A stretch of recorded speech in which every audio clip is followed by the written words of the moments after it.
Inakala ko, ang pag-ibig ay isang silong laban sa bagyo. Ngunit ikaw pala ang mismong bagyong wumasak sa aking pagkatao.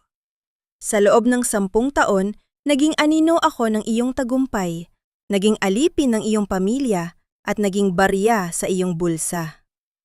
Ngayong itinapon mo ako na parang basurang walang silbi, hinding-hindi mo makikita ang aking pagluha.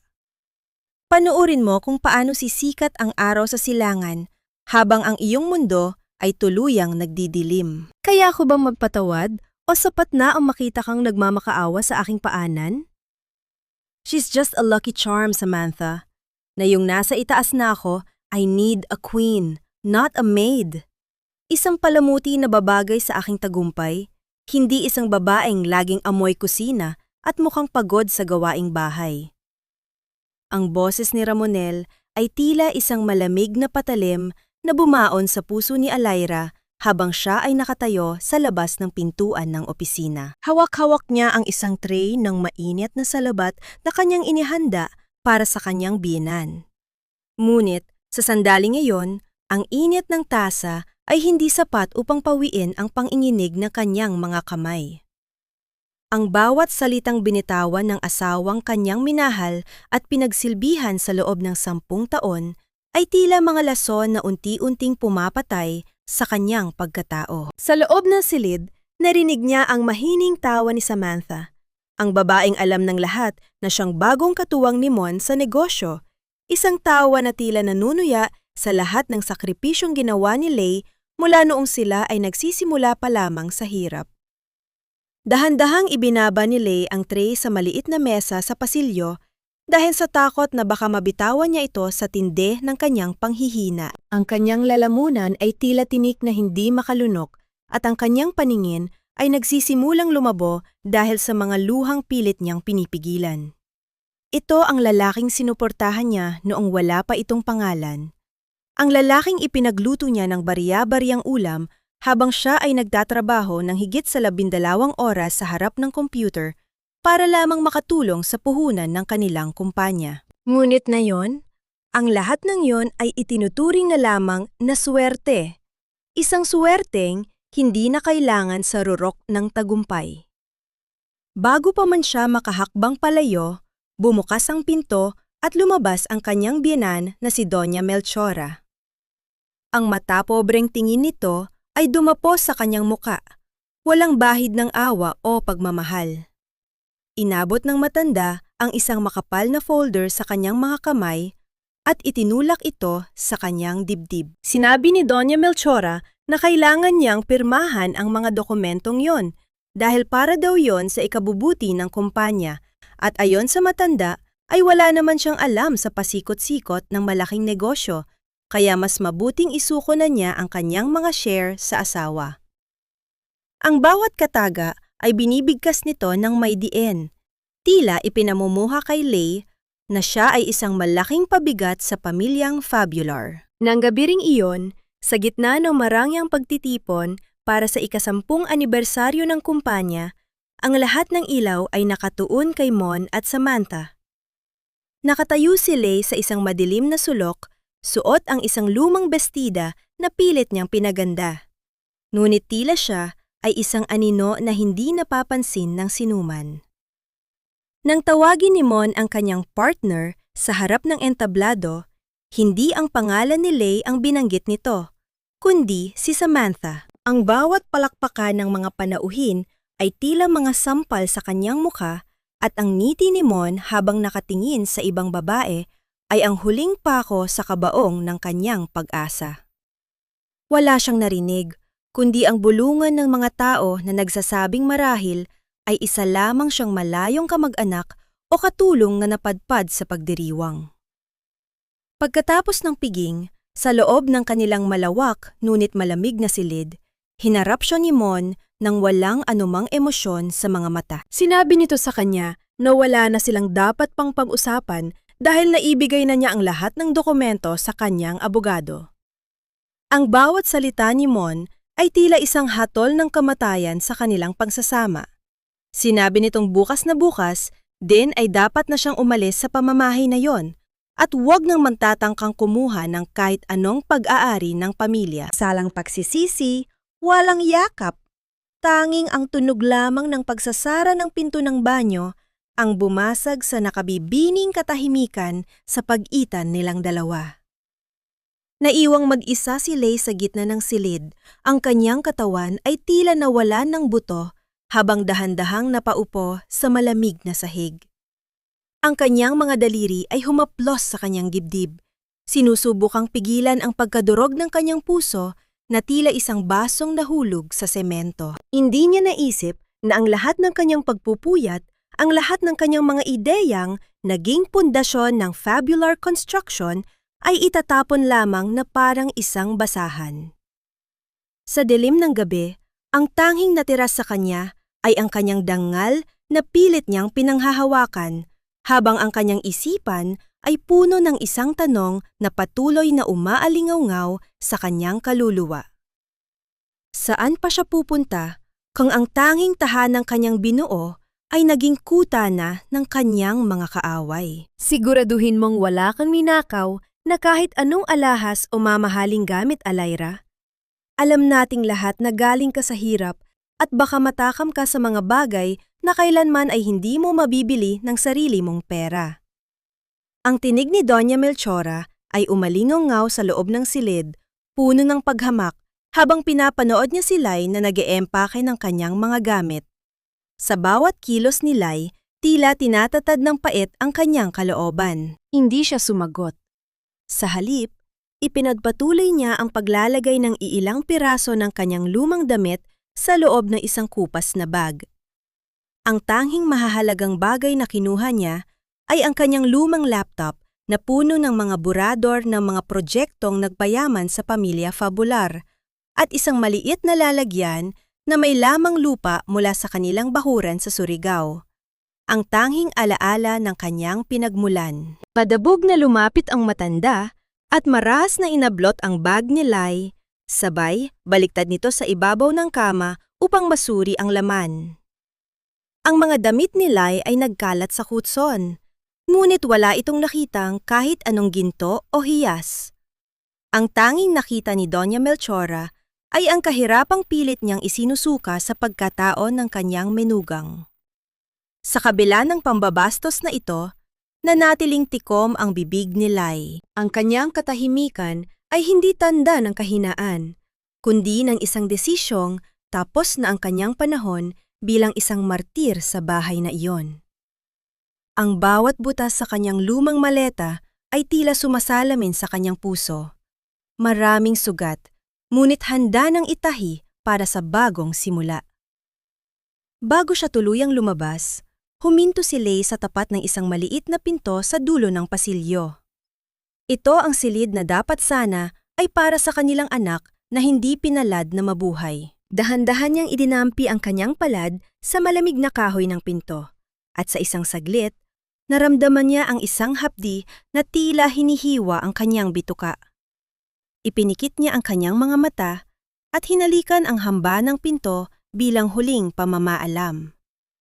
Sa sandaling iyon, ang kanyang mga luha na kanyang pinigilan kanina ay dahan-dahang gumuhit sa kanyang pisingi, mainit at puno ng pait. Ito na ang huling pagkakataon na mararamdaman niya ang sakit na nakaraan bago niya ito iwan sa dilim ng mansyon.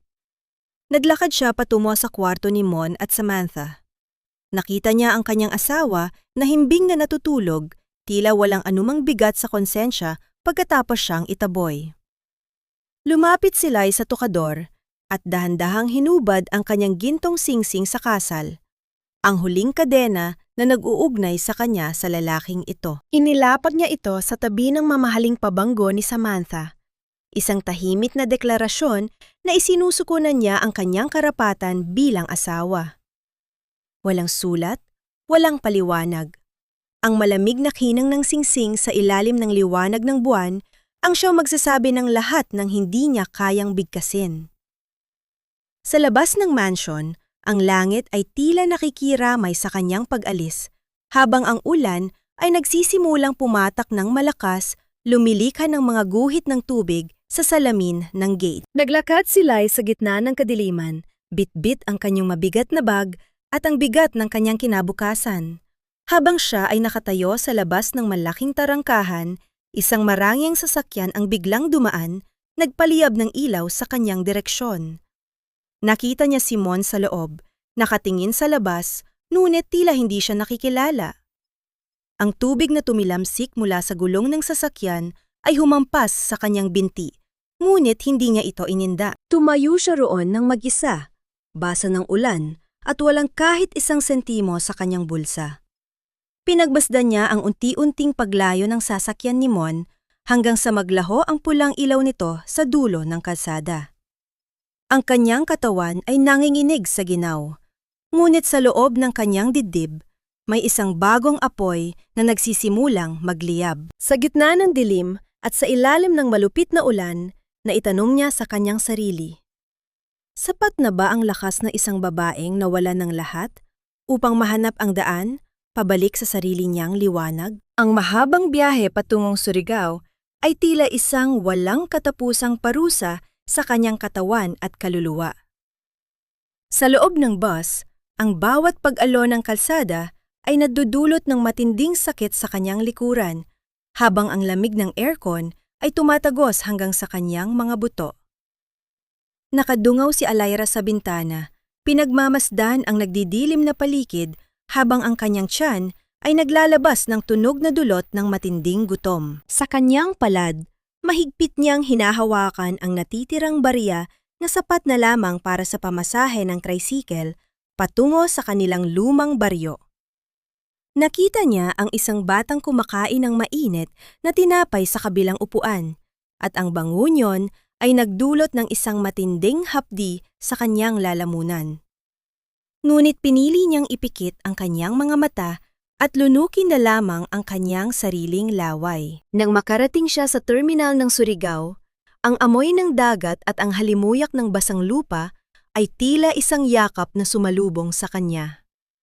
Sa kabila ng kanyang panghihina, nararamdaman ni Lay na tila unti-unting nababawasan ang tinik sa kanyang dibdib habang papalapit siya sa kanyang kinalakihang tahanan.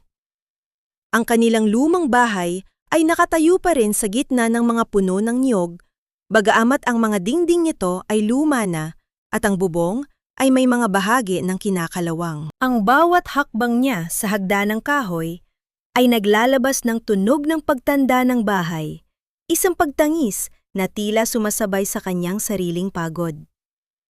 Pagkapasok sa loob, ang amoy ng alikabok at mga lumang alaala ang tanging sumalubong sa kanya. Ngunit para kay Lay, ito ang pinakaligtas na lugar sa mundo. Inilapag niya ang kanyang maleta at dahan-dahang naupo sa sahig na kawayan. Ang kanyang buong katawan ay tila bumigay na sa tindi ng pagod, at bago pa man niya maisip na magluto ng kahit anong makakain, ang kanyang mga mata ay kusang napapikit.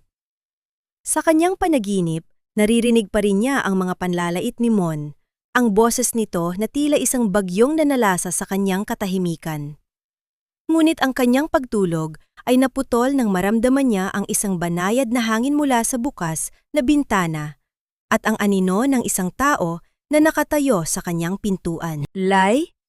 Ikaw ba yan? Kanina pa kita hinihintay mula nang mabalitaan kung bumalik ka.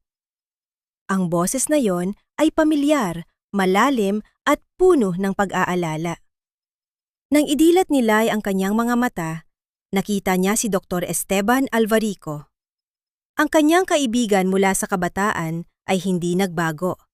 Ang kanyang mga mata ay puno pa rin ng katapatan na tila ba nakikita ang bawat sugat sa kaluluwa ni Lay. Hindi nagtanong si Esteban kung bakit siya naroon o kung nasaan ang kanyang asawa. Sa halip, lumapit ang lalaki at inilapag ang isang mangkok ng mainit na lugaw sa kanyang tabi. Ang usok mula sa pagkain ay nagdadala ng amoy ng luya at pag-ibig na matagal nang hindi nararamdaman ni Lay. Kain ka muna, Lay. You look so pale. Huwag mong isipin ang kahit ano ngayon. Nandito ka na sa Surigao. Safe ka na rito. Wika ni Esteban sa isang malumanay na tono. Hinawakan ni Esteban ang kanyang noo upang suriin kung may lagnat siya, at sa sandaling yon Ang init ng palad ng lalaki ay tila isang gamot na nagpahupa sa panginginig ng kanyang puso. Nagsimulang kumain si Lai, at sa bawat subo niya ng mainit na lugaw, ang kanyang mga luha ay muling pumatak. Ngunit sa pagkakataong ito, hindi yon dahil sa sakit, kundi dahil sa ginhawang dulot ng isang tunay na kaibigan. Ngunit ang kapayapaang yon ay panandalian lamang. Nang makaalis si Esteban upang kumuha pa ng gamot para sa kanya, dahan-dahang binuksan ni Lei ang kanyang lumang laptop upang tignan ang kanyang mga files. Ngunit ang bumungad sa kanya ay hindi ang kanyang mga plano, kundi isang serye ng mga pulang abiso sa kanyang email. Ang bawat mensahe ay mula sa mga abogado ni Mon. May mga kalakip na dokumentong nagsasabing siya ay kakasuhan ng pagganakaw ng intelektual na pag-aari at pagsira sa pangalan ng kumpanya. Ang bawat salita sa screen ay tila mga galamay na pilit siyang hinihila pabalik sa impyernong kanyang tinakasan. Napahawak si Lei sa kanyang ulo habang ang kanyang paningin ay muling nagdidilim. Hanggang saan ba kayang abuti ng kalupitan ni Mon ang kanyang buhay at mayroon pa nga bang puwang para sa kanya na makapagsimulang muli kung ang kanyang bawat hakbang ay nakabantay ang mga mata ng kanyang sariling asawa? Ang sikat ng araw sa silangan ay tila isang banayad na paalala na ang bawat umaga ay isang pagkakataon para sa bagong simula. Ngunit para kay Alaira, ang bawat liwanag ay nagdadala rin ng anino ng kanyang nakaraan. Habang siya ay naglalakad sa dalampasigan ng Surigao, pinagmamasdan niya ang mga kababaihan sa baryo na abala sa paghabi ng mga banig at basket mula sa himaymay ng niyog. Ang kanilang mga kamay ay mabilis at sanay, ngunit ang kanilang mga mukha ay bakas ng pagod at kakulangan. Nakita ni Lai kung paano sila nilalapitan ng mga biyahero mula sa bayan, iniabot ang kakarampot na barya kapalit ng mga obra maestrang binuo ng ilang araw at gabi. Ang kawalang katarungang ito ay tila isang apoy na nagliyab sa kanyang dibdib. Isang pamilyar na pakiramdam na kanyang naramdaman noong kinuha sa kanya ang lahat ng kanyang pinaghirapan sa Manila. Dahan-dahang lumapit si Lai kay Aling Martha, ang pinakamatandang manghahabi sa kanilang poo. Hinawakan niya ang magaspang na palad ng matanda, isang palad na tila mapa ng kahirapan at pagsasakripisyo. Aling Martha, hindi po ba masyadong mababa ang bayad na yon para sa inyong pagod? Ang bawat hibla nito ay dugo at pawis ninyo. Malumanay na tanong ni Lai habang tinititigan ang matanda sa mga mata. Bumuntong hininga ang matanda at sumagot nang may pait sa kanyang tinig. Sinasabing, ganoon talaga ang buhay at wala silang magagawa dahil sila ay mahirap lamang. Ngunit hindi sumuko si Lei. Ipinaliwanag niya ang kanyang plano na magtayo ng isang kooperatiba, ang Silangan Collective, kung saan sila mismo ang magdidikta ng presyo at magbebenta ng kanilang mga produkto sa mas malawak na merkado gamit ang kanyang kaalaman sa negosyo. Ngunit ang pangarap ni Lei ay mabilis na sinalubong ng pader ng pag-aalinlangan. Ang mga kalalakihan sa baryo sa pangunguna ni Mang Cardo ay nagsimulang magbulungan at magpakita ng pagtutol. Bakit kami maniniwala sa iyo, Alaira? Isang babaeng bumalik dito dahil nabigo sa sariling kasal? Kung ang sarili mong asawa ay hindi ka nirespeto, paano mo kami mapoprotektahan? Ang mga salitang yon ay tila mga palasong tumama sa kanyang pinakamalalim na sugat. Naramdaman ni Lai ang panghinginig ng kanyang mga tuhod at ang pagkabuhol ng kanyang lalamunan. Ngunit hindi niya hinaya ang makita nila ang kanyang panghihina. Tumingin siya ng diretso kay Mang Cardo at sinabing ang kanyang pagkakamali sa pagpili ng maling tao ay hindi nangangahulugang wala na siyang kakayahang gumawa ng tama para sa kanyang kapwa. Sa kabila ng mga pangungutya, may ilang kababaihan na nanatili sa tabi ni Lai. Ang kanilang mga mata ay puno ng pag-asa at uhaw sa pagbabago.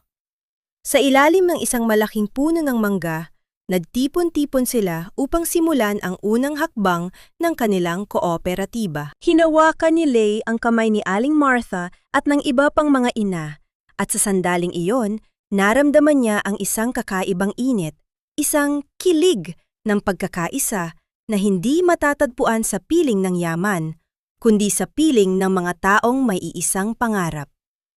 Ito ang kanyang golden moment, ang sandali kung saan naramdaman niyang muli na siya ay may silbi, na siya ay higit pa sa isang lucky charm o isang katulong na itinapon ng pamilya Fabular. Habang lumulubog ang araw, naglakad si Lei pabalik sa kanyang luma at payak na bahay. Ang katahimikan ng gabi ay nababali lamang ng ritmo ng mga kuliglig at ang malakas na paghampas ng alon sa pampang. Ngunit bago pa man siya makapasok sa pintuan, naramdaman niya ang isang kakaibang lamig sa kanyang batok. Mula sa malayo, sa ilalim ng anino ng isang malabay na puno ng nyog, nakita niya ang isang anino ng isang lalaki. Hindi ito si Esteban, dahil ang tindig nito ay tila mas matigas at puno ng banta. Ang lalaki ay nakatayo lamang doon, nakasuot ng itim na jacket at tila binibilang ang bawat galaw ni Lai. Tumigil ang tibok ng puso ni Lai sa takot habang nakatitig sa hindi kilalang bisita. Sino ang lalaking ito at ano ang kailangan niya sa isang liblib na baryo sa Surigao?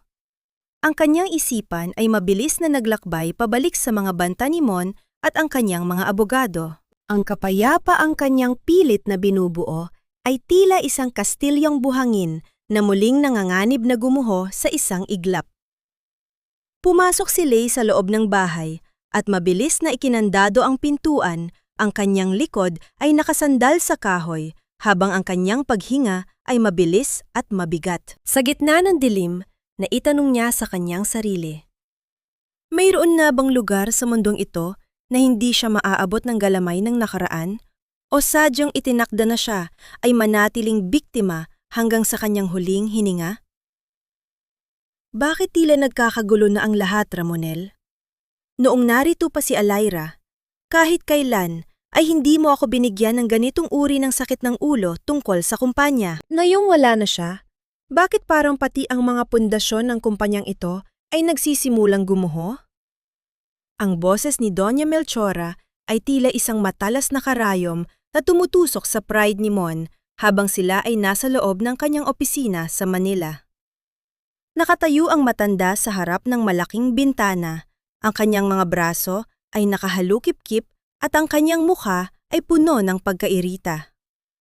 Sa harap ni Mon, ang mga dokumento sa kanyang mesa ay tila isang tumpok ng mga puzzle na hindi niya mabuo-buo. Isang malaking proyekto ang kasalukuyang nagkakaproblema dahil sa mga teknikal na detalye sa blueprint, na tanging si Lei lamang ang nakakaalam kung paano ayusin. Ang bawat pahina ay nagpapaalala sa kanya na ang lucky charm na kanyang itinapon ay siya palang utak sa likod ng kanyang tagumpay. Hindi nakasagot si Mon. Sa halip ay hinilot niya ang kanyang sentido habang ang kanyang mga kamay ay bahagyang nanginginig sa matinding stress. Sa gitna ng katahimikan, ang screen ng kanyang cellphone ay biglang nagliwanag. Nagpapahiwatig ng pagdating ng isang tawag na nagdulot ng banayad na tunog ng pag-vibrate sa ibabaw ng lamesa. Ito ay si Samantha. Pagkapasok ng babae sa silid, ang amoy ng kanyang mamahaling pabango ay tila sumakal sa hangin. Hindi ito ang nakapapawing amoy ng sampaguita na palaging dala ni Lai, kundi isang amoy na puno ng ambisyon at panlilinlang. Mon, darling, kailangan na nating ilipat ang pondo para sa bagong international project. Sinasabi ko sa iyo, ito ang magpapalaki sa Fabular Construction sa buong mundo. Vika ni Samantha habang hinahaplos ang balikat ni Mon. Ngunit sa pagkakataong ito, ang haplos na yon ay hindi nagbigay ng ginhawa kay Mon. Sa halip, naramdaman niya ang isang bigat sa kanyang dibdib. Pinipilit siya ni Samantha na mamuhunan sa isang proyekto na wala pang malinaw na papeles, isang ghost project na tila sumisipsip sa natitirang yaman ng kumpanya. Sa bawat salita ni Samantha, ang kanyang isipan ay biglang lumipad patungo sa isang alaala. Noong sila ni Lei ay nagsisimula pa lamang.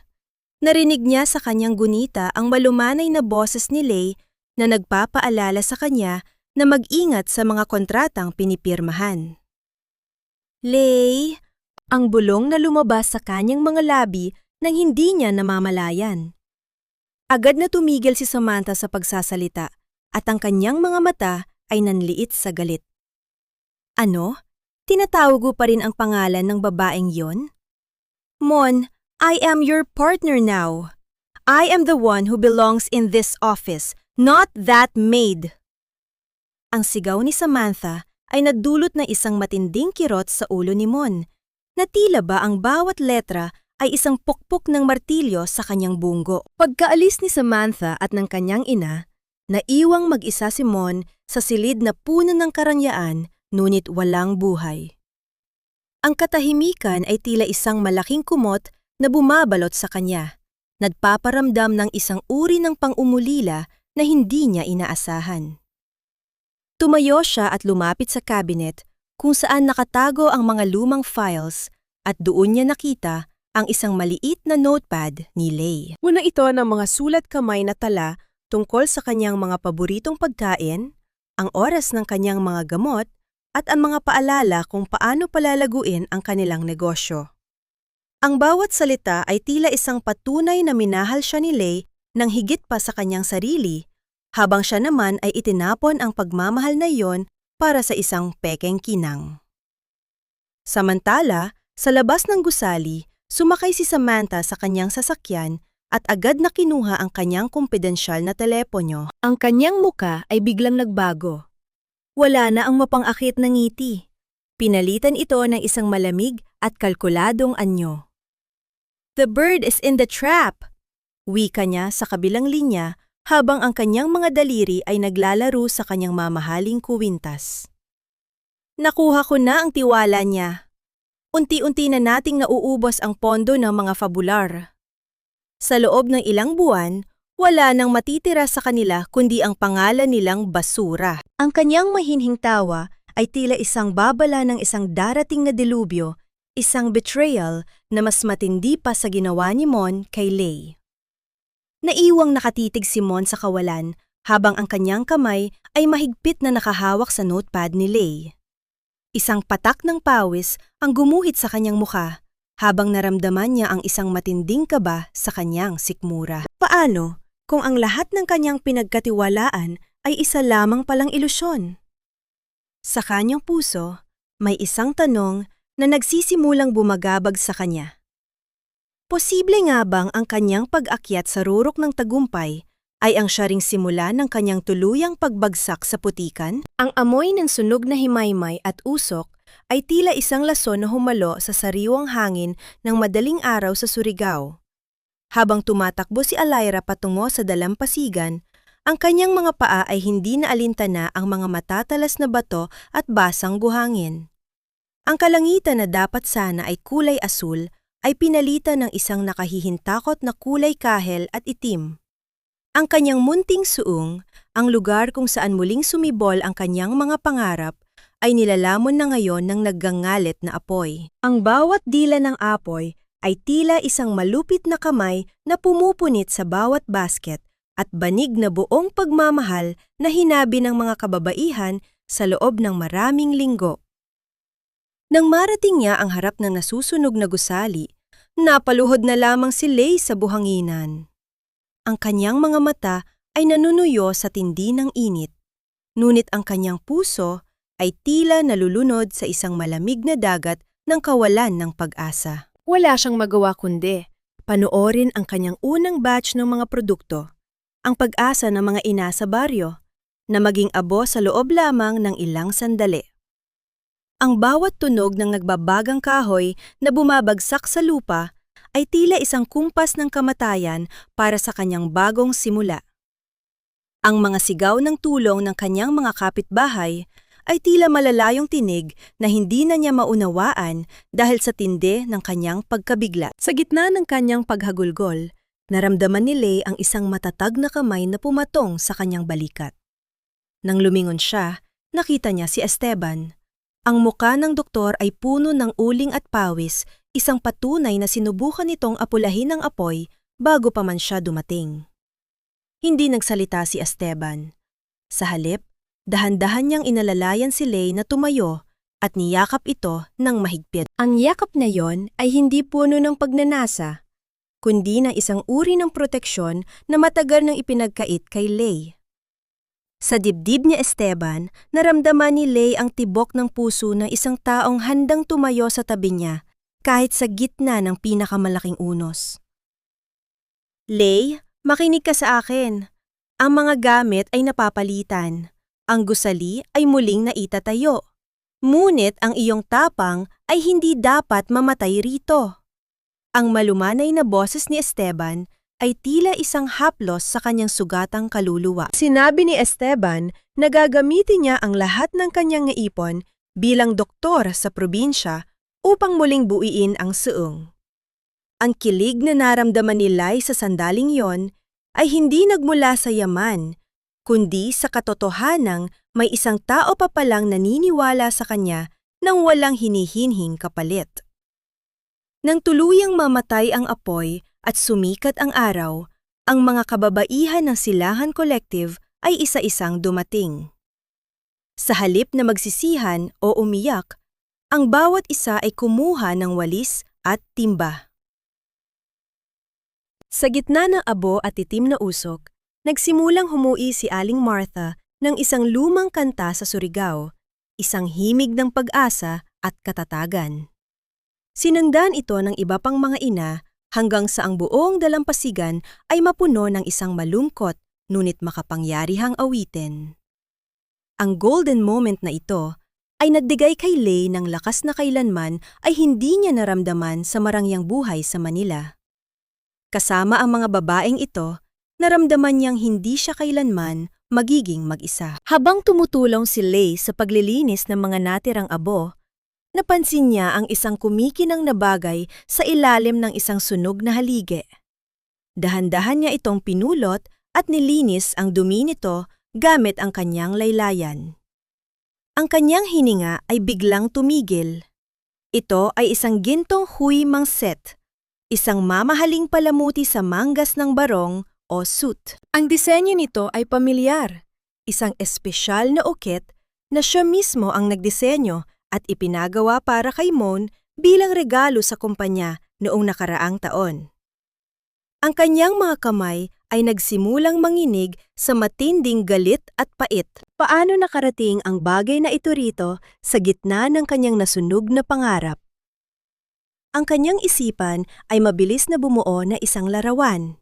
Ang mukha ni Mon, o marahil ay ang mga tauhan ni Doña Melchora, na may hawak na sulo at may nisi sa kanilang mga labi habang pinapanood ang kanyang paghihirap.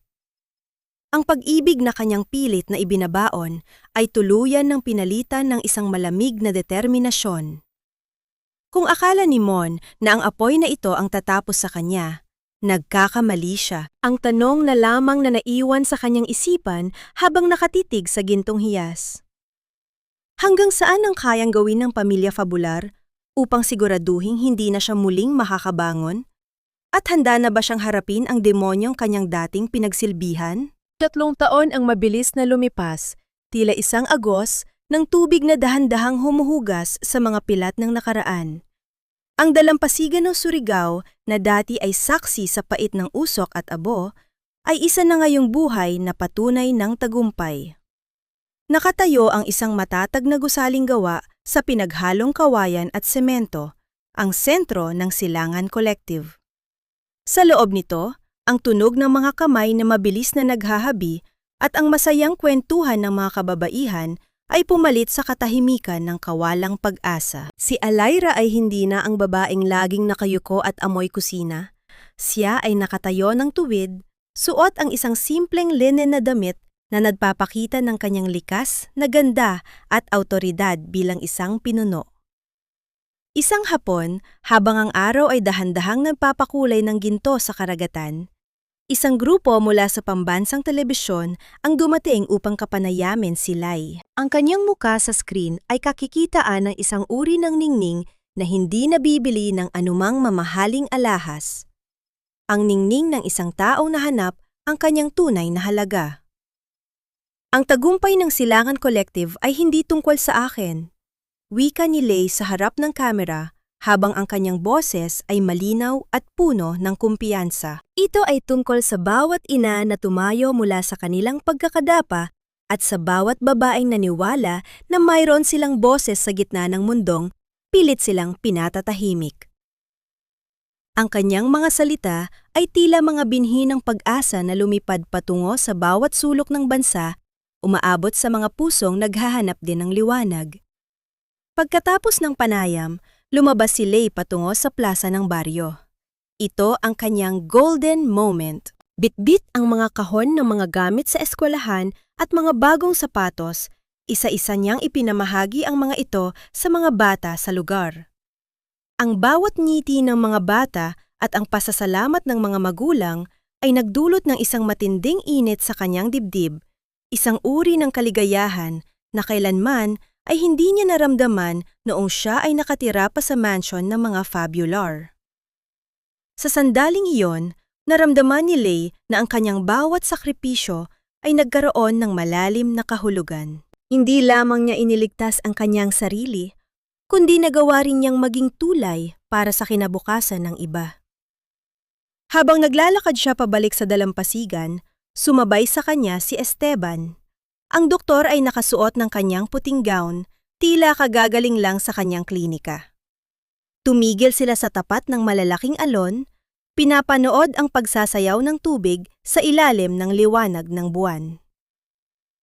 I'm so proud of you, Lay. You've become the lighthouse of this town. Malumanay na wika ni Esteban habang ang kanyang mga mata ay nakatitig sa mukha ni Lay nang may malalim na paghanga. Naramdaman ni Lay ang isang banayad na kilig na gumapang sa kanyang puso. Isang pakiramdam na matagal na niyang kinalimutan.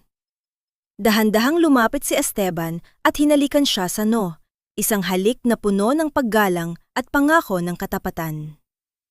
Nandito lang ako, Lay, noon, ngayon, at sa mga susunod pang bukas, dagdag ng lalaki. Sa kabilang dako, sa isang madilim at magulong opisina sa Manila, nakaupo si Mon sa harap ng isang maliit na telebisyon.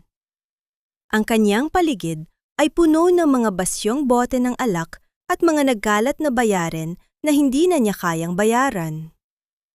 Ang kanyang kumpanya ay unti-unti nang kinakain ng mga utang at ang kanyang pangalan ay nadungisan na ng mga iskandalong idinulot ng mga maling desisyon nila ni Samantha. Habang lumalabas ang mukha ni Lay sa screen, ang kanyang mga mata ay nanlaki sa gulat at hindi makapaniwala. Ang babaeng kanyang minaliit, ang asawang kanyang itinaboy na parang basura, ay isa na ngayong tinitingalang ehemplo ng tagumpay sa buong bansa. Nabitawan ni Mon ang basong hawak niya, at ang bawat piraso ng kristal na nagkalat sa sahig ay tila sumasalamin sa kanyang sariling buhay na nadurog na. Pinanood niya ang bawat galaw ni Lay, ang kanyang ngiti at ang paraan ng kanyang pagsasalita na puno ng dignidad. Isang matinding pagsisisi ang biglang sumakmal sa kanyang lalamunan, tila isang lason na dahan-dahang kumakalat sa kanyang buong katawan. Napagtanto niya na sa kanyang paghahabol sa huwad na kinang ni Samantha, nawalan siya ng kaisa-isang hiyas na tunay na nagpahalaga sa kanya. Sa gitna ng katahimikan ng kanyang bumabagsak na imperyo, isang tanong ang paulit-ulit na humahampas sa kanyang isipan. Huli na ba ang lahat upang bawiin ang kanyang kaisa-isang lucky charm? O sadyang nilamon na siya ng kadilimang siya rin ang may gawa? Ang bawat pader ng marangyang mansyon ng mga Fabular ay tila nagsisimulang magbitak-bitak sa ilalim ng bigat ng mga kasalan ng itinago sa loob ng maraming taon. Sa loob ng kanyang dating maringal na opisina, nakaupo si Ramonel sa harap ng kanyang mesa. Ang kanyang mga mata ay tila mga hungkag na balon ng kawalan. Ang liwanag mula sa screen ng kanyang computer ay tumatama sa kanyang muka. Ipinapakita ang isang katotohanang mas masahol pa sa kamatayan. Ang kanyang mga bank account na dati ay umaapaw sa yaman ay isa na lamang serye ng mga numero na malapit ng maging zero. Ang lahat ng pondo ng kumpanya Ang bawat sentimong pinaghirapan ni Alyra na palaguin ay tuluyan ng nilimas ni Samantha bago ito naglaho na parang bula. Mon, darling, kailangan na nating ilipat ang pondo. Ang mga salitang iyon ni Samantha ay paulit-ulit na umaalingaw-ngaw sa kanyang isipan, isang matamis na himig na naging mitsa na kanyang sariling pagsabog. Sinubukan niyang tawagan ang numero ng babae. Ngunit ang kanyang naririnig lamang ay ang malamig at mechanical na boses na nagsasabing ang numero ay hindi na aktibo. Walang Samantha na sumasagot. Walang Ray na nasasalo sa kanyang pagbagsak. Ang bawat mensaheng kanyang ipinadala ay nanatiling hindi nababasa. Tila isang pagsusumamo sa isang aninong kailanman ay hindi naging totoo. Sa labas ng kumpanya, ang sitwasyon ay mas malala pa. Isang grupo ng mga lalaking nakasuot ng barong at may dalang mga legal na dokumento ang dumating sa mansion. Ang bawat hakbang ng kanilang mga sapatos sa marmol na sahig ay tila mga tunog ng hatol na nagpapahayag ng katapusan ng kanilang kapangyarihan. Ang tarangkahan ng pamilya Fabular ay nilagyan ng malalaking opisyal na tatak na nagsasaad na ang ari-arian ay kasalukuyang nasa ilalim ng foreclosure. Ang bawat gamit na pinili ni Doña Melchora ng may kapalaluan, ang mga kristal na chandelier, ang mga antigong mesa, ay isa-isang itinatala upang hilahin palayo sa kanilang mga kamay. Nang makita ito ni Doña Melchora, ang kanyang mukha ay nawala ng kulay, tila isang papel na unti-unting nalalamukot. Ang matandang babae na dating tinitingala dahil sa kanyang yaman ay nagsimulang sumigaw ng walang direksyon, pilit na itinataboy ang mga opisyal na tila mga langaw na dumadapo sa kanyang huling dignidad. Hindi ninyo pwedeng gawin ito. Ako si Doña Melchora Fabular. Ang pamilyang ito ay hindi kailanman babagsak. Ngunit ang kanyang mga salita ay tila mga tuyot na dahon na tinatangay ng hangin. Sa tindi ng kanyang pagkapahiya at galit, ang kanyang mga mata ay biglang tumirik at ang kanyang katawan ay dahan-dahang bumigay. Tila isang punong pinutol ang ugat hanggang sa kanyang tuluyang pagbagsak sa malamig na sahig. Sa gitna ng kaguluhan, pumasok si Mon sa kanyang silid at tumayo sa harap ng malaking salamin. Ang lalaking nakikita niya ay hindi na ang makapangyarihang engineer na may mataas na pangarap. Ang nakikita niya ay isang taong hulas ang muka, may mga matang puno ng pait at pagsisisi. Naalala niya ang sinabi ni Lay bago ito umalis. Ang tunay na yaman ay lumilipas, ngunit ang dangal ay nananatili. Hinawakan niya ang girid ng tukador, ang kanyang mga daliri ay humahaplos sa bahaging dati ay kinalalagyan ng mga gamit ni Lay. Isang matinding kirot ang gumuhit sa kanyang dibdib, na tila ba ang kanyang puso ay pinipiga ng isang hindi nakikitang kamay. Lay, ano ang ginawa ko? Ang kanyang tinig ay isang basag na bulong na tila humihingi ng tawad sa hangin. Napagtanto niya na sa kanyang paghahabol sa kinang ng mga brilyante ni Samantha, itinapon niya ang kaisa-isang bituin na nagbibigay sa kanya ng totoong liwanag. Ang kanyang bawat tagumpay ay naging abo, at ang kanyang bawat pangarap ay naging isang madilim na bilanggo. Sa sandaling iyon, ang kanyang pagkatao ay tila isang guhong gusali na wala ng pagkakataong muling maitayo sa gitna ng syudad ng Manila. Habang ang gabi ay lumalalim at ang mansyon ay unti-unting nababalot ng katahimikan ng kawalan, kinuha ni Mon ang kanyang lumang jacket at isang maliit na bag. Wala siyang dalang, kahit anong yaman. Tanging ang natitirang piraso ng kanyang lakas ng loob. Naglakad siya palabas ng mansion nang hindi lumilingon sa kanyang ina na kasalukuyang inaalagaan ng mga nurse. Ang kanyang isipan ay nakatutok lamang sa isang direksyon, isang lugar na kailanman ay hindi niya binigyan ng pansin noong siya ay nasa rurok pa. Ang kanyang mga paa ay tila may sariling isip na dinala siya patungo sa terminal ng bus na biyaheng Surigao. Habang nakaupo sa loob ng bus, nakatingin sa kadiliman ng labas, isang tanong ang patuloy na bumabagabag sa kanyang kaluluwa. Tatanggapin pa ba siya ng lupang kanyang kinalimutan o sadyang wala na siyang babalikang tahanan sa puso ng babaeng kanyang sinugatan ng lubos. Ang hangin sa Surigao ay may dalang amoy ng alat at pag-asa, isang timpla na tila naging gamot sa sugatang kaluluwa ni Alaira sa loob ng mahabang panahon. Sa gitna ng malawak na plaza ng baryo, ang gusali ng Silangan Collective ay nadminingning sa ilalim ng sikat ng araw, isang simbolo ng tagumpay na itinayo mula sa abo ng pagtataksil. Sa loob ng bulwagang iyon, si Alaira ay kasalukuyang nagbibigay ng inspirasyon sa isang malaking grupo ng mga kababaihan. Ang kanyang boses ay malinaw, puno ng otoridad, at may himig ng isang babaeng hindi na kailanman muling papayag na tapakan ang kanyang dangal. Ang kanyang buhok ay maayos na nakapusod at ang kanyang mga mata ay tila mga bituin na nagbibigay ng liwanag sa lahat ng nakikinig sa kanya. Sa labas ng bulwagan, isang lalaki ang dahan-dahang bumaba mula sa isang lumang tricycle. Ang kanyang mga sapatos ay puno ng putik. Ang kanyang polo ay gusot-gusot at ang kanyang mukha ay hulas na tila hindi natulog ng maraming gabi. Si Ramonel ay nakatayo sa gitna ng plaza, nakatinggala sa pangalan ng kooperatiba na kanyang minaliit noon. Ang bawat hakbang niya patungo sa pintuan ay tila isang pag-akyat sa isang matarik na bundok ng kahihiyan. Nang makita siya ng mga tao, ang mga bulungan ay nagsimulang kumalat na tila apoy sa tuyong damo. Ngunit hindi ito pinansin ni Mon. Ang kanyang mga mata ay nakatuon lamang sa babaeng nasa gitna ng entablado. Ang kaisa-isang babaeng dati ay kanyang pag-aari. Ngunit ngayon ay tila isang reynang hindi na niya maabot. Sinubukan ni Mon na pumasok sa loob ng bulwagan, ngunit isang matatag na braso ang humarang sa kanyang dibdib.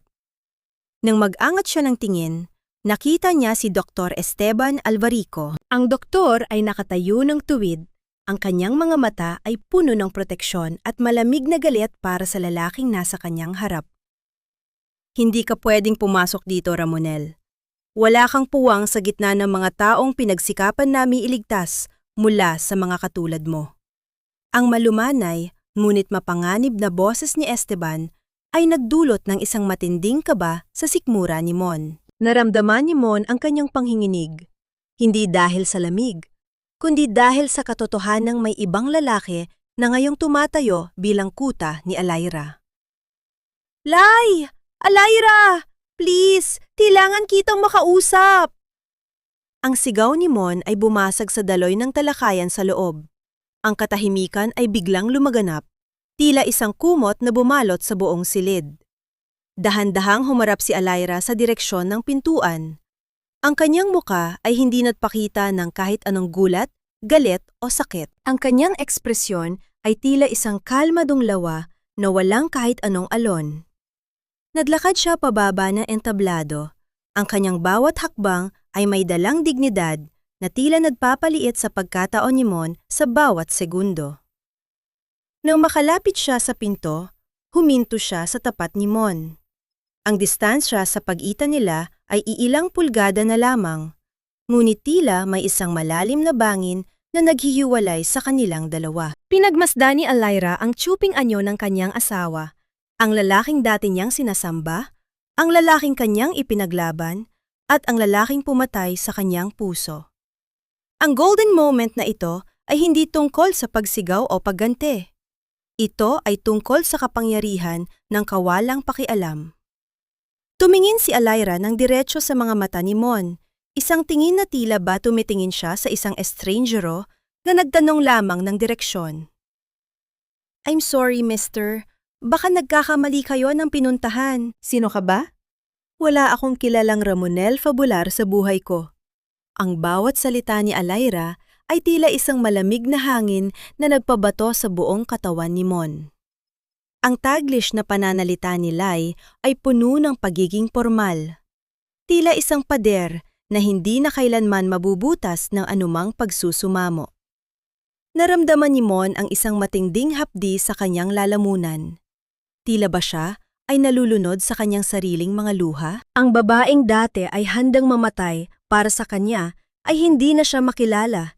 Hindi dahil sa limot na siya nito, kundi dahil tinanggal na siya nito sa listahan ng mga taong karapat-dapat sa kanyang atensyon. Sa gitna ng sikat ng araw at sa harap ng maraming saksi, ang tuhod ni Mon ay dahan-dahang bumigay. Bumagsak siya sa semento ng plaza.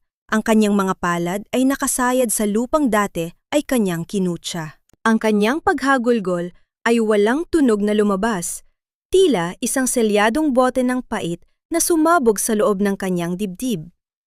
Nakatayo lamang si Alayra sa kanyang harap, hindi gumagalaw, hindi lumalayo.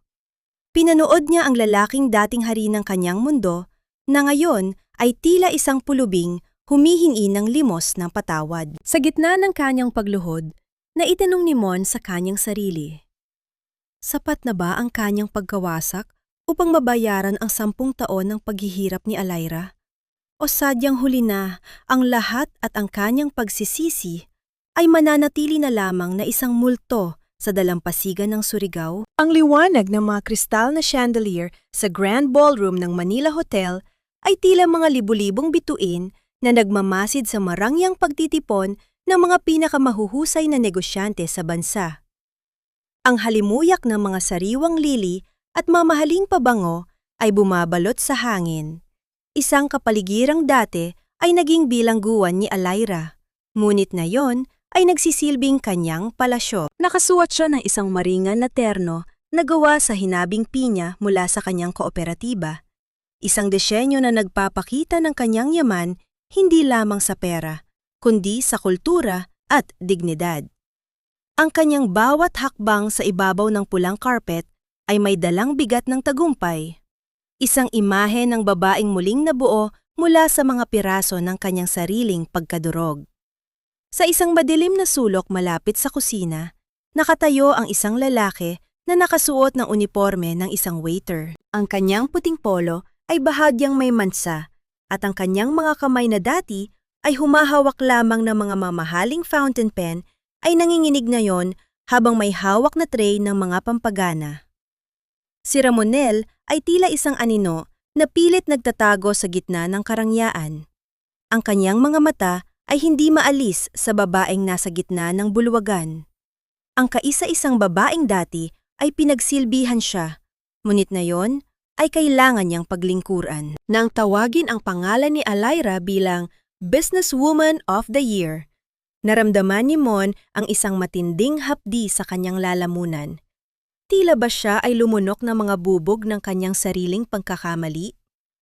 Nang dumaan si Alayra sa kanyang tapat upang kumuha ng isang baso ng inumin, hindi sinasadyang nagtama ang kanilang mga mata. Ang tray sa kamay ni Mon ay bahagyang tumagilid, nagdulot ng banayad na tunog ng pagtama ng mga kristal na baso sa isa't isa, isang ingay na tila sumasalamin sa kanyang nanginginig na kalooban. Tumingin si Alayra sa kanya, ngunit wala siyang nakitang gulat o pagkilala sa mga mata nito. Iniabot lamang ni Alayra ang kanyang kamay at kinuha ang baso ng may tipid na ngiti. Tila ba si Mon ay isa lamang estranghero na gumagawa ng kanyang trabaho? Thank you! Ang maikli at pormal na tugon ni Alayra bago ito tuluyang lumampas. Iniwan si Mon na tila isang estatwa sa gitna na naglalakad na karamihan. Ang kawalan ng reaksyon ni Alayra ay mas masakit pa sa anumang sampal. Ito ay patunay na sa mundo ni Lai, wala na siyang anumang puwang. Sa gitna ng kanyang pagtulala, isang matandang babae ang biglang lumitaw sa gilid ng entablado. Pilit na iniiwasan ang mga security guard. Si Doña Melchora ay tila isang lanta ng bulaklak. Ang kanyang muka ay puno ng mga kulubot ng pait at ang kanyang damit ay luma na, bagamat pinipilit niyang magmukhang kagalang-galang gamit ang mga pekeng alahas. Nang makita niya si Alayra, agad siyang humarang sa daan nito. Ang kanyang mga mata ay puno ng desperasyon at huling bahid ng kapalaluan. Alayra, anak, alam kong hindi mo ako matitisis. Tignan mo kami ni Mon. Naghihirap kami dahil sa nangyari. Hindi ba't utang na loob mo rin sa amin ang pangalang Fabular? Tulungan mo kaming makuha ang mansion, kahit para sa akin na lamang na iyong ina. Ang kanyang tinig ay nanghinghinig, tila isang pagsusuma mo na pilit na ibinabalik ang nakaraan. Tumigil si Alayra at dahan-dahang humarap sa matanda. Ang kanyang ekspresyon ay nanatiling kalmado, isang katahimikan na tila ba isang pader na hindi na kailanman mabubutas ng anumang utang na loob. Madam, ang pangalang fabular na ipinagmamalaki ninyo ay akin nang isinauli sa gabing itinapon ninyo ako sa ulan. Wala na akong utang sa inyo dahil ang bawat sentimong ibinigay ninyo ay binayaran ko ng 10 taon ng aking buhay. Malumanay, ngunit may diing sagot ni Alayra. Ang kanyang boses ay narinig ng ilang mga panauhin sa paligid, nagdulot ng mga bulungan na lalong nagpahiya sa matanda. Nilampasan ni Alayra si Doña Melchora nang hindi lumilingon, isang pagpapakita na ang kanyang habag ay para lamang sa mga taong marunong rumespeto. Habang naglalakad si Alayra patungo sa balkonahe upang huminga ng sariwang hangin, isang pamilyar na anino ang biglang humarang sa liwanag ng buwan. Ang amoy ng isang matapang at kilalang pabango ay muling sumakal sa kanyang pandama. Si Samantha Del Rio ay nakatayo ron, suot ang isang itim na gown na tila sumasalamin sa dilim ng kanyang kaluluwa. Wala na ang kanyang mapagpanggap na ngiti. Pinalitan ito ng isang mapang-uyam na tingin. Akala mo ba ay tapos na ang lahat, Alayra? Akala mo ba ay sapat na ang pagiging bida sa TV para makalimutan ang lihim na itinago mo sa loob ng 10 taon? Ang bulong ni Samantha ay tila isang lason na dahan-dahang gumapang sa batok ni Alayra. Nanigas ang buong katawan ni Alayra habang ang kanyang kamay ay mahigpit na humawak sa rehas ng balkonahe. Ang kanyang isipan ay mabilis na bumalik sa isang gabi na kanyang pilit na ibinaon sa limot. Isang gabi na akala niya ay wala na makakaalam kailanman. Tumingin si Samantha ng diretsyo sa kanyang mga mata. May hawak na isang maliit na sobre na kulay kape. Ang laman nito ay tila isang bomba na handang sumabog at wasakin ang lahat ng kanyang pinaghirapan. Isa lamang itong babalali. Ang tagumpay mo ay nakasabit lamang sa isang manipis na hibla at ako ang may hawak ng gunting. Dagdag ng babae habang ang kanyang tawa ay tila isang babala ng isang paparating na delubyo. Ano ang lihim na hawak ni Samantha? At handa ba si Alayra na mawala ang lahat para lamang mapanatiling tahimik ang kanyang nakaraan? Ang hangin sa balkonahe ay tila naging yelo sa sobrang lamig, habang ang mga salita ni Samantha ay dahan-dahang bumaon sa pandama ni Alayra. Ang bawat kataga ay tila isang laso na pilit iginagapos ang kanyang leeg, nagbabantang bawiin ang lahat ng kapayapaang kanyang pinagsikapan sa loob ng 3 taon. Tumingin si Samantha nang may mapang-uyang na ngisi. Ang kanyang mga daliri ay marahang hinahaplos ang gilid ng kape na sobreng hawak niya. Don't look at me like that, Lay. Alam nating dalawa na ang modelong ginamit mo sa Silahan Collective ay hango sa Fabular Construction. I can easily tell the world that the great Alayra is nothing but a thief. Ang bulong ni Samantha ay puno ng lason. Tila isang ahas na naghihintay ng tamang pagkakataon upang tumuklaw. Ngunit sa halip na manginig sa takot, dahan-dahang huminga ng malalim si Alayra. Ang kanyang puso na dati ay mabilis tumibok sa takot ay nanatiling kalmado. Tila isang dagat na handang sumalubong sa anumang bagyo. Hinawakan niya ang kanyang maliit na clutch bag at kinuha ang kanyang cellphone, pati na ang isang maliit na flash drive na lagi niyang dala. Samantha, you always underestimated me, just like Mon did. Akala ninyo ay kinuha ko ang ideya ng fabular? Ang totoo, ang Fabular Construction ay nabuhay lamang dahil sa mga ideyang ninakaw ninyo sa akin sa loob ng 10 taon.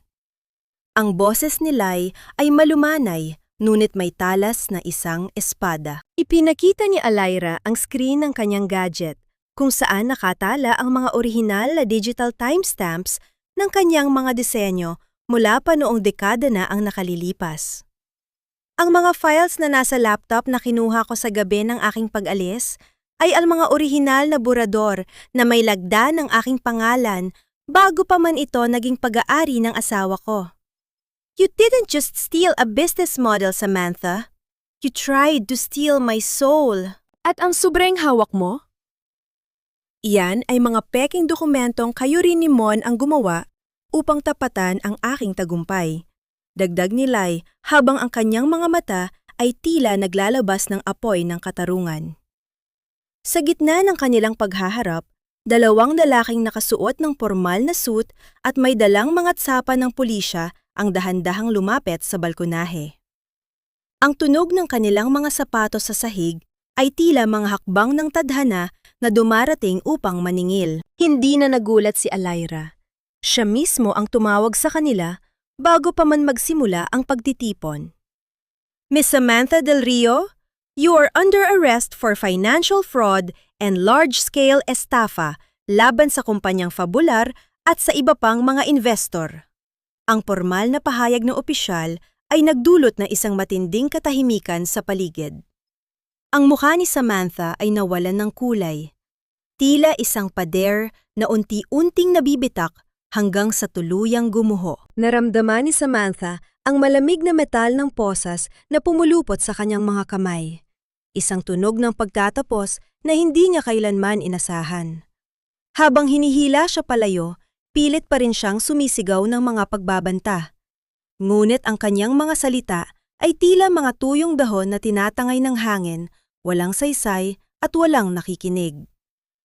Nanatiling nakatayo si Alaira sa balkonahe, pinapanood ang pagbagsak ng babaeng naging mitsa ng kanyang matinding pait. Isang malalim na buntong hininga ang kanyang pinakawalan. Tila ba isang malaking tinik ang tuluyan ng nabunot sa kanyang lalamunan. Bumalik si Alaira sa loob ng bulwagan at tumayo sa harap ng entablado para sa kanyang huling talumpati. Ang golden moment na ito ay hindi para sa kanyang sarili, kundi para sa lahat ng mga kababaihang nakaranas ng pang-aapi. Ang katotohanan ay hindi kailanman natatago ng yaman o kapangyarihan. Ang bawat babaeng naririto ay may sariling liwanag at huwag ninyong hahayaan ang sinuman na sabihin sa inyong kayo ay swerte lamang. Ang inyong galing ay inyo, at ang inyong dangal ay hindi kailanman mapapantayan ng kahit anong ginto. Ang kanyang mga salita ay tila isang himig na nagpaiyak sa marami sa mga panauhin. Sa sandaling iyon, si Alaira ay hindi na lamang isang biktima. Siya ay naging isang manunubos. Pagkatapos ng pagtitipon, habang si Alaira ay naglalakad patungo sa kanyang sasakyan kasama si Esteban, isang batang lalaki ang lumapit sa kanya at may iniyabot na isang lukot na sobre. Ang sulat ay galing kay Mon. Nang buksan niya ito sa loob ng sasakyan, ang kanyang mga kamay ay bahagyang nanginig. Patawad, Lai. Hindi ko na kaya ang kahihiyang ito. Mawawala na ako. At sana ay maging masaya ka na sa paglisan ko. Ang mga nakasulat ay tila isang pamamaalam ng isang taong nagnanais na tapusin ang kanyang buhay.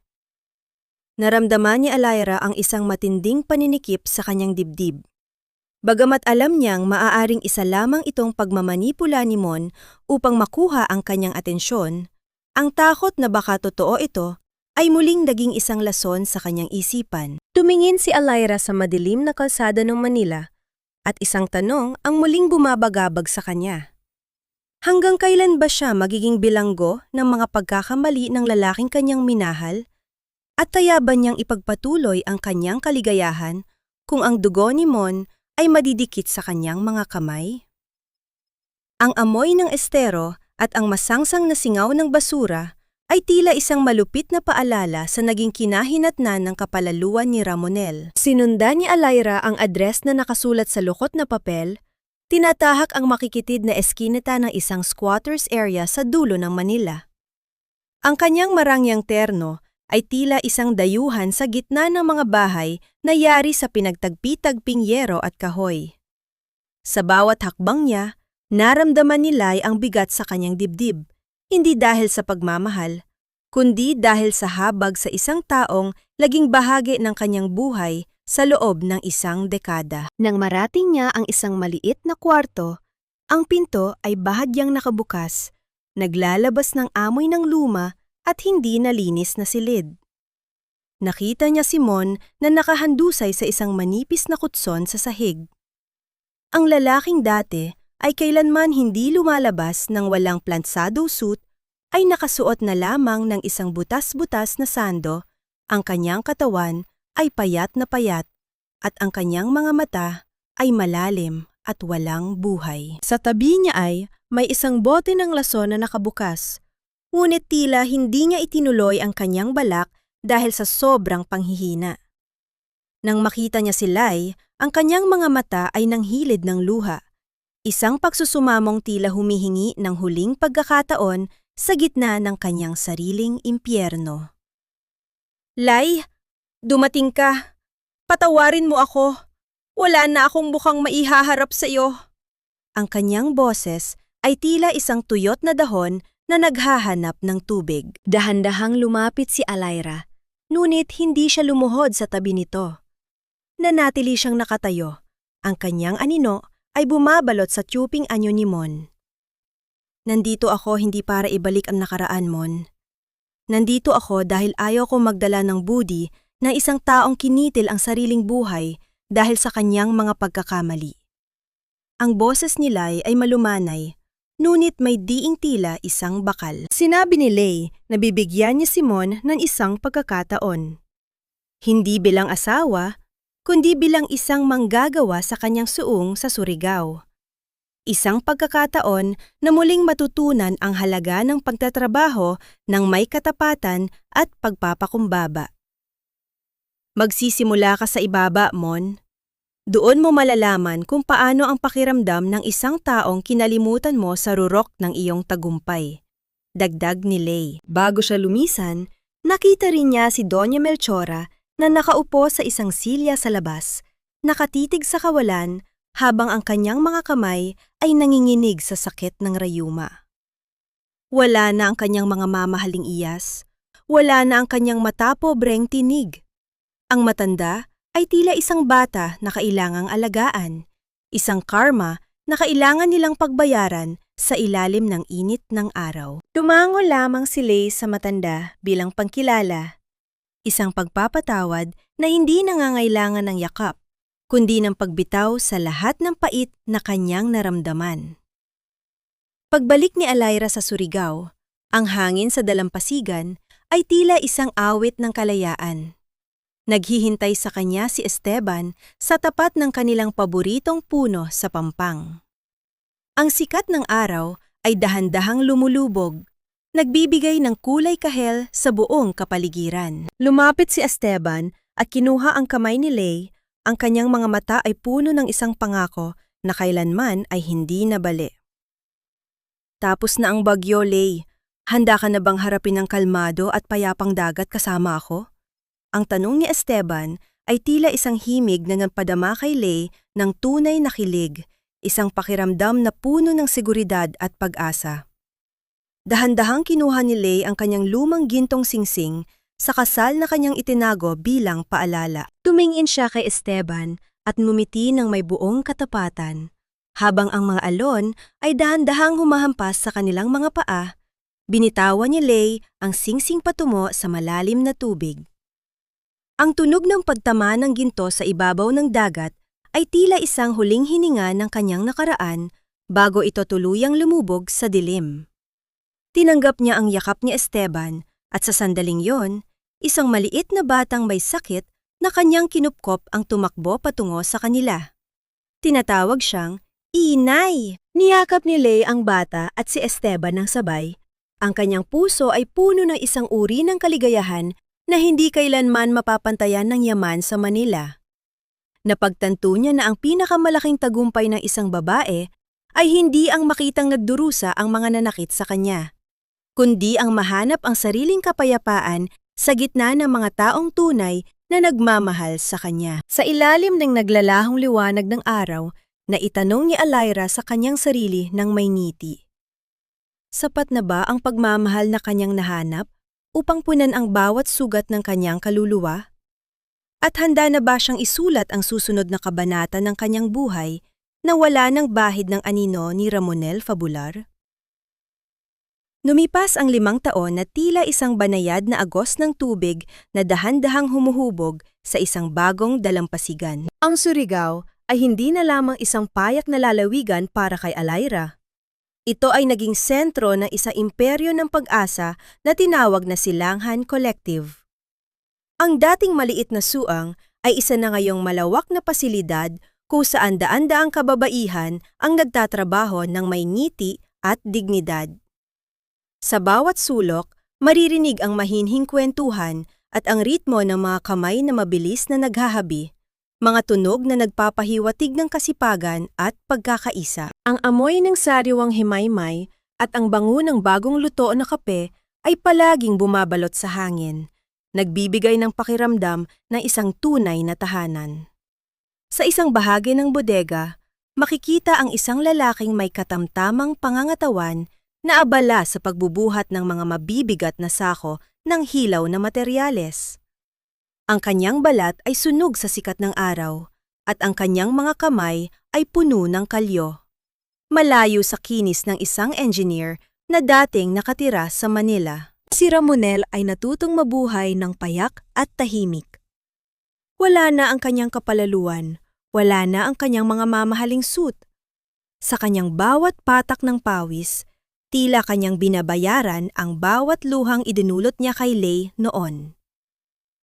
Si Doña Melchora naman ay nananatiling nakaupo sa isang silya sa ilalim ng malilim na puno, inaalagaan ng mga nurse na binabayaran ng kooperatiba. Ang kanyang alaala ay dahan-dahang kumukupas, ngunit tuwing makikita niya si Lay na naglalakad sa malayo, isang tipid na ngiti ang lumilitaw sa kanyang labi. Isang pagkilala sa kaisa-isang taong hindi sila pinabayaan sa kabila ng lahat. Isang hapon, habang ang araw ay dahan-dahang nagpapaalam sa kalangitan, nakatayo si Alaira sa balkonahe ng kanyang opisina. Ang kanyang mukha ay payapa, tila isang dagat pagkatapos ng isang malakas na bagyo. Nadama niya ang isang pares na matatag na braso na yumakap sa kanyang bawang mula sa likuran. Si Esteban ay naglalabas ng amoy ng kalinisan at katapatan, isang presensya na naging katuwang niya sa bawat hakbang ng kanyang pag-akyat. "You did it, Lay! Look at all these people! You didn't just build a business, you built a family!" Ang bulong ni Esteban ay tila isang himig na nagpadama kay Lay ng isang malalim na uri ng kilig at kompetento. Hinalikan ni Esteban ang kanyang balikat, isang halik na puno ng pagpapahalaga at pangako na hinding-hindi siya nito bibitawan. Naitanong ni Alaira sa kanyang sarili. Napatawad na ba niya ang lahat? Tumingin siya sa malayo, sa direksyon kung saan nagtatrabaho si Mon. Napagtanto niya na ang pagpapatawad ay hindi nangangahulugang pagbabalik sa nakaraan, kundi ang pagpili na huwag nang dalhin ang bigat ng galit sa kanyang puso. Napatawad na niya si Mon. Hindi dahil nararapat ito, kundi dahil nararapat siya sa kanyang sariling kapayapaan. Ang kanyang kaluluwa ay wala na sa bilangguan ng pait. Siya ay malaya na. Nakahanap siya ng tunay na kapayapaan sa piling ni Esteban at sa kanyang anak na si Laya. Ang batang kanyang kinupkop na ngayon ay masayang naglalaro sa pampangkasama ang ibang mga bata. Ang mahalagang aral na iniwan ng kanyang paglalakbay ay ang katotohanang ang halaga ng isang babae ay hindi nasusukat sa kanyang pagiging lucky charm para sa kumpanya ng kanyang asawa o sa kanyang pagsasakripisyo ng walang hanggan bilang isang martyr. Ang tunay na yaman ay ang dangal na hindi kayang bilhin ng pera at ang lakas na nagmumula sa pagmamahal sa sarili bago magmahal ng iba. Ang Silangan Collective ay hindi lamang tungkol sa negosyo. Ito ay tungkol sa muling pagbangon ng bawat babaeng minaliit at itinapon. Habang ang huling sinag ng araw ay naglalaho at ang unang bituin ay nagsisilang sa langit, hinawakan ni Alaira ang kamay ni Esteban ng mahigpit. Walang tunog ng pagsabog, walang drama ng paghihigante. Tanging ang malakas na paghampas ng alon sa dalampasigan. at ang mahining tawa ng kanyang anak ang bumasag sa katahimikan. Sa gitna ng dilim na dahan-dahang bumabalot sa Surigao, nagniningning ang liwanag ni Alaira, isang liwanag na hindi na kailanman muling mamamatay. Tapos na ang kabanata ng kanyang paghihirap at sa bawat bukas na darating, ang araw ay laging sisikat sa kanyang silangan nang may dalang bagong pag-asa at wagas na pag-ibig.